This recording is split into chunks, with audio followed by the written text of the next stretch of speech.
नमस्कार मंडळी. मागच्या वर्षी आम्ही इथेच ब्लॉग काढला होता ज्यावेळेला भरपूर आंबे होते. इथेच आलो होतो ह्याच रस्त्यावरती ज्यावेळेला भरपूर पाऊस पडला होता आणि इथे भरपूर आंबे पडले होते. पावसाने अक्षरशः आंब्याची वाट लावली होती. मात्र ह्या वर्षी आम्ही पुन्हा त्याच रस्त्यावरती आहोत. ह्यावेळेलाही हलका हलका पाऊस झाला आहे, वादळही झालेलं आहे. मात्र तुम्हाला वाटत असेल की मागच्या वेळेला आंबे होते आणि ह्यावेळेला आंबे नाही आहेत, तर असं काय नाही आहे. मला मिळालेला आहे आंबा. केवढा मोठा आहे बघा. हा कलमाचा आंबा आहे. ज्याचा कोणाचा असेल त्याला आय एम सॉरी, खाली पडलेले आम्ही आंबे तरी खाऊ शकतो. आणि इथे आमच्याबरोबर आहेत पुढे चाललेले आमची लोक दाखवतो. हे इथे आहे सई आणि मनवा. ही लोक आमच्याबरोबर आता इथे चाललेले आहेत त्याच मंदिरामध्ये. आणि तुम्ही बघू शकता इथे भरपूर आंबे पडलेले आहेत. इथे आंब्यांचा जसा ग्रुप होता तसाच ग्रुप इथे सुद्धा झालेला आहे.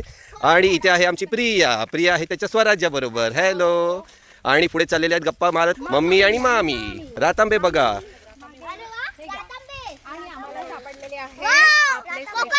कोकणातले ओरिजिनल ओजी रातांबे. तुम्हाला हे टेस्ट करून दाखवतो.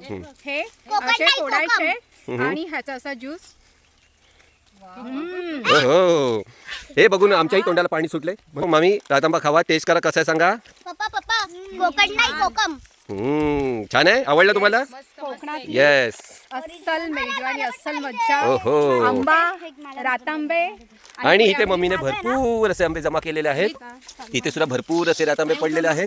किती उचलाल तुम्ही, किती उचलाल. भरपूर इथे आंबे सुद्धा आहेत, रातांबे सुद्धा आहेत, फणस सुद्धा आहेत, काजू सुद्धा आहेत, सगळं आहे.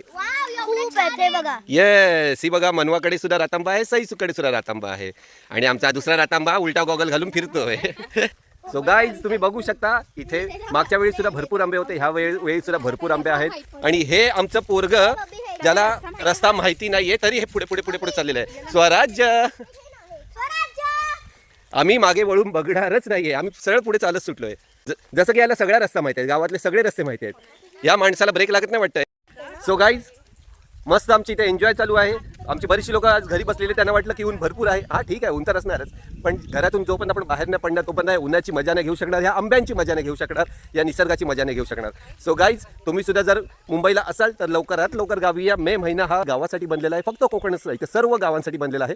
तर निदान 2 ते 3 दिवसाची सुट्टी काढून का होईना, पण तुम्ही नक्की गावाला या.